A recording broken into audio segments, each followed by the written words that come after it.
Long-running transactions, they take a more drastic approach to inform the L2 cache that a transaction has done certain memory accesses.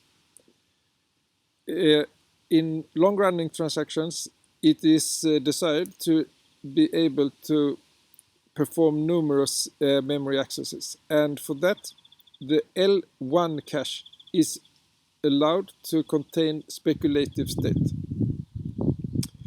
And to make it possible for the L2 cache to know what state is stored there, the entire L1 cache is invalidated.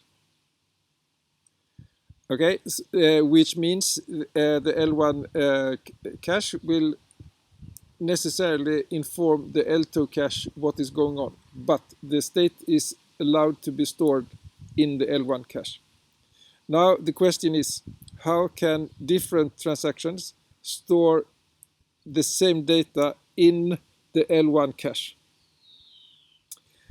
It is done using a trick which is beyond the scope of this course, but for those who are interested about how operating systems perform the mapping from an address that the program can see, I mean compute, this is called a virtual address, to a physical address that is used to actually access the memory.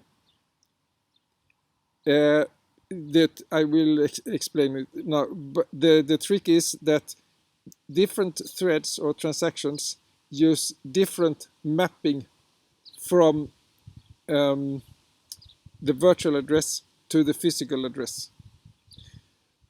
Okay, so what is this kind of mapping? If you take a virtual address, I mean just an address that the program computes, this address is divided by a certain number, such as 4096. Why 4096? 4096 is an example of a page size. So at the cache level and the cache coherence protocol level, the memory is divided into cache blocks.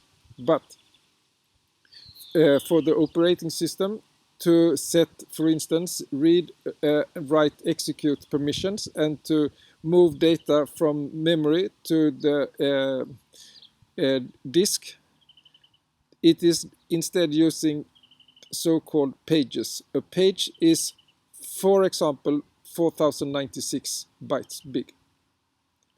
Okay, so how can a thread know which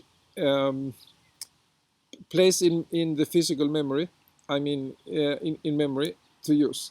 There is simply a map or an array which says this virtual page should use this physical page.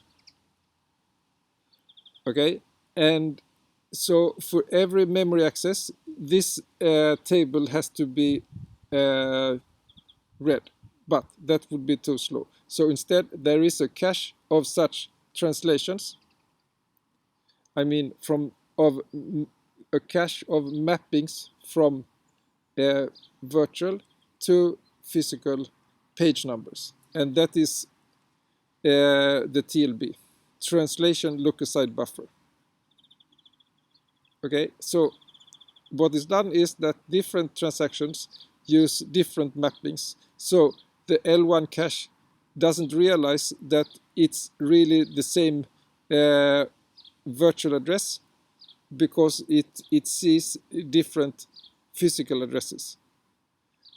Okay, as a side note, the TLB was, as mentioned earlier, invented for the IBM 360 in the 1960s.